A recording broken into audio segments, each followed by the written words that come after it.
तो hello everyone, कैसे हैं आप सब। आई होप कि आप सब अच्छे होंगे। जैसे कि आप सभी को पता है कि मैं अर्थशास्त्र का एक सीरीज लेकर चल रहा हूं, तो इस सीरीज को आगे बढ़ाते हुए मैं एक नया चैप्टर आप सभी के लिए लेकर आया हूं, जिसका नाम है रोजगार एवं सेवाएं। इस चैप्टर से जितना इंपॉर्टेंट क्वेश्चन होगा मैं इस वीडियो में आप सभी के लिए कवर करने की कोशिश किया हूँ। और ये चैप्टर नंबर 5 है। अगर आपने चैप्टर नंबर 4 या 1 से 4 तक जितना चैप्टर है आपने नहीं देखा है वीडियो, तो आप जाकर चैनल के प्ले लिस्ट या डिस्क्रिप्शन में उसका लिंक दे दिया जाएगा, वहां से आप जाकर देख सकते हैं और देखकर उस क्वेश्चन को आप कंठस्थ याद कर सकते हैं इस तरह।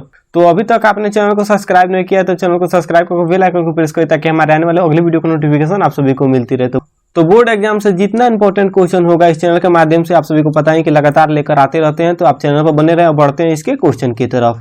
तो देख लेते हैं इसके क्वेश्चन को। इसका फर्स्ट नंबर क्वेश्चन यह कह रहा है कि कौन सी सेवाएं गैर सरकारी है। तो यहाँ पर प्रश्न यह कह रहा है कि कौन सी सेवाएं गैर सरकारी है। तो आपके पास 4 विकल्प दिया गया। अगर आप खुद से आंसर करना चाहते हैं तो वीडियो को आप रोक सकते हैं और इसका आंसर आप कमेंट बॉक्स में दे सकते हैं। कमेंट बॉक्स में आंसर देने से ये होगा कि आपको क्वेश्चन और आंसर आप सभी को भूलना नहीं पड़ेगा, हमेशा हमेशा के लिए याद हो जाएगा और आपके एग्जाम के लिए बहुत ही काफी जरूरी है। तो यहाँ पर प्रश्न कह रहा है कि कौन सी सेवाएं गैर सरकारी है। तो इसका राइट आंसर आप सभी को सी नंबर ऑप्शन याद रखना है। गैर सरकारी कौन सी सेवा है, तो मॉल है जो गैर सरकारी सेवा है। यहाँ पर सी नंबर इसका बिल्कुल राइट आंसर है, आप सभी को याद कर लेना है मॉल सेवा। फिर इसका अगला क्वेश्चन को देख लेते हैं। इसका अगला क्वेश्चन है कि निम्न में से कौन एक बीमारू राज्य नहीं है। तो यहाँ पर पूछ रहा है कि निम्न में से कौन एक बीमारू राज्य नहीं है। तो आपके पास 4 विकल्प दिया गया और इसमें से आप सभी को राइट आंसर ढूंढना है। तो इसका राइट आंसर क्या होगा, तो आप सभी को सी नंबर ऑप्शन इसका भी याद कर लेना है। कर्नाटक है जो एक बीमारी राज्य नहीं है, यहाँ पे बीमार कम होते हैं व्यक्ति। तो इसका सी नंबर ऑप्शन बिल्कुल राइट आंसर है। अगर प्रश्न पूछ दे कि निम्न में से कौन एक बीमारू राज्य नहीं है, तो आप सभी को टिक मारना है कर्नाटक पर। तो फिर इसका अगला क्वेश्चन को देख लेते हैं। तो इसका अगला क्वेश्चन यह है कि किस क्षेत्र को तृतीय क्षेत्र कहा जाता है। तो प्रश्न बहुत ही इंपॉर्टेंट है और यह प्रश्न कह रहा है कि किस क्षेत्र को तृतीय क्षेत्र कहा जाता है। तो आपके पास 4 विकल्प दिया गया है, मगर इसमें से आप सभी को राइट आंसर बताना है। तो इसका राइट आंसर आप सभी को ए नंबर ऑप्शन याद रखना है। सेवा क्षेत्र को तृतीय क्षेत्र कहा जाता है। अगर आपसे प्रश्न पूछ दे कि किस क्षेत्र को तृतीय क्षेत्र कहा जाता है, तो आप सभी को राइट आंसर सेवा क्षेत्र पर मारना है। जहां पर भी विकल्प दे उस पर राइट आंसर मार देना है। तो इसका ए नंबर ऑप्शन बिल्कुल राइट आंसर है, आप सभी को याद कर लेना है। मैं बार बार प्रश्न को इसलिए रिपीट कर रहा हूं ताकि आप सभी को दोबारा वीडियो नहीं देखना पड़े, यहीं पर याद हो जाए। फिर इसका अगला क्वेश्चन यह है कि आर्थिक विकास का तीसरा क्षेत्र क्या है। तो आर्थिक विकास का तीसरा क्षेत्र क्या है, तो आपके पास 4 विकल्प इसका भी दिया गया और इसका राइट आंसर क्या होगा, तो आप सभी को ए नंबर ऑप्शन याद रखना है। आर्थिक विकास का तीसरा क्षेत्र कौन है, तो सेवा क्षेत्र है आर्थिक विकास का तीसरा क्षेत्र। इसी प्रश्न को घुमाकर पूछ रहा है, तो प्रश्न को कई बार घुमाएगा, मगर आपको उसमें कंफ्यूज नहीं होना है, आंसर सटीक देना है। आंसर सटीक देने से ये होगा कि आपका नंबर और ज्यादा आएगा। तो यहाँ पर प्रश्न ये करा कि आर्थिक विकास का तीसरा क्षेत्र क्या है, तो इसका ए नंबर ऑप्शन बिल्कुल राइट आंसर है। सेवा क्षेत्र को आर्थिक विकास का तीसरा क्षेत्र कहा जाता है। यानी यहाँ प्रश्न ये भी कर दे कि किस क्षेत्र को तृतीय क्षेत्र कहा जाता है, तो सेवाएं क्षेत्र को तृतीय क्षेत्र कहा जाता है।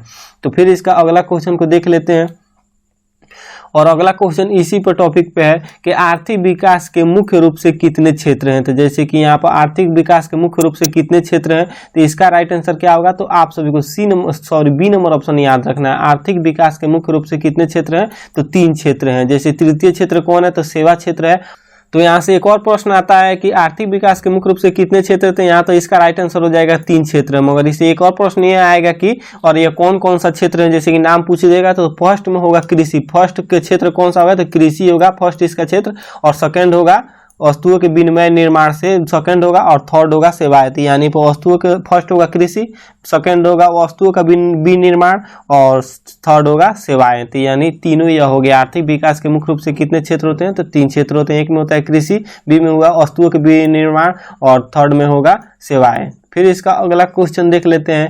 भारत को किस उद्योग के क्षेत्र में अधिक सफलता मिली है। तो भारत को किस उद्योग के क्षेत्र में अधिक सफलता मिली है, तो ये भी मोस्ट इंपॉर्टेंट क्वेश्चन है और इसका राइट आंसर क्या होगा, तो कंप्यूटर सॉफ्टवेयर। इसका बी नंबर ऑप्शन बिल्कुल राइट आंसर होगा। कंप्यूटर सॉफ्टवेयर के क्षेत्र में भारत को अधिक सफलता मिली है, इसका बी नंबर ऑप्शन बिल्कुल राइट आंसर है। आप सभी को याद कर लेना है कंप्यूटर सॉफ्टवेयर। फिर इसका अगला क्वेश्चन देख लेते हैं कि एक अर्थव्यवस्था की आधारभूत संरचना का निर्माण होता है। तो एक अर्थव्यवस्था की आधारभूत संरचना का निर्माण कहाँ से होता है, तो इसका 4 विकल्प दिया गया है, मगर इसमें आप सभी को राइट आंसर बताना है। तो इसका राइट आंसर आप सभी को सी नंबर ऑप्शन याद रखना है। एक अर्थव्यवस्था की आधारभूत संरचना का निर्माण सेवाओं के द्वारा होता है, सेवाओं के द्वारा होता है। इसका सी नंबर ऑप्शन बिल्कुल राइट आंसर है, आप सभी को याद कर लेना है, सेवाओं के द्वारा होता है। अगर प्रश्न ऐसा पूछे तो आपको कोई भी विकल्प को नहीं देखना है, केवल इसका सेवाओं के द्वारा देखना है और इस पर आप सभी को टिक मार देना है, यानी इसका सी नंबर ऑप्शन बिल्कुल राइट आंसर है।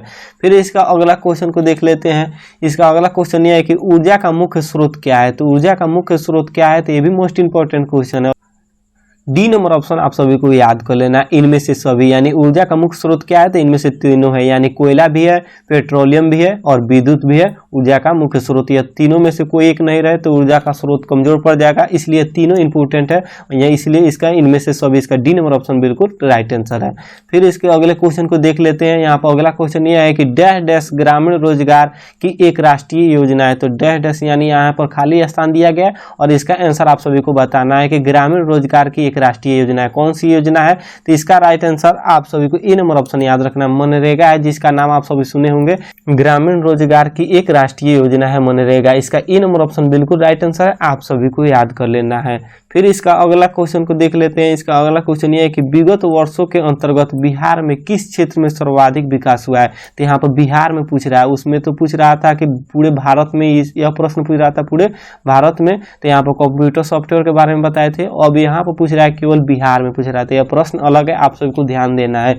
यहाँ प्रश्न यह कर रहा है कि विगत वर्षों के अंतर्गत बिहार में किस क्षेत्र का सर्वाधिक विकास हुआ है। तो इसका राइट आंसर आप सभी को सी नंबर ऑप्शन याद रखना है, सेवा क्षेत्र का सबसे सर्वाधिक विकास हुआ है, सर्वाधिक इस पर ही विकास हुआ है, इसका सेवा क्षेत्र, इसका बिल्कुल राइट आंसर है, आप सभी को याद कर लेना है।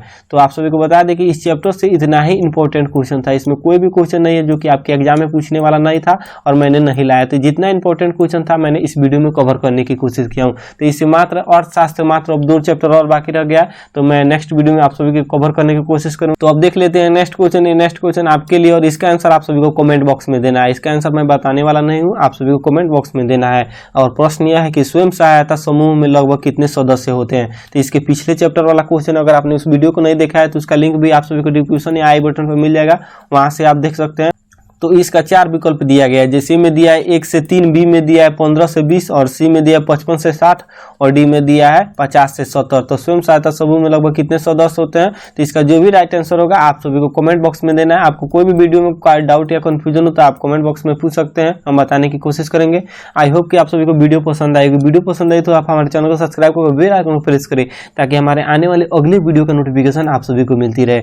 अभी तक वीडियो को लाइक नहीं किए तो लाइक कर दे और दोस्तों के साथ शेयर करना ना भूलें। मिलते हैं इसके नेक्स्ट वीडियो में, तब तक के लिए जय हिंद, वंदे मातरम।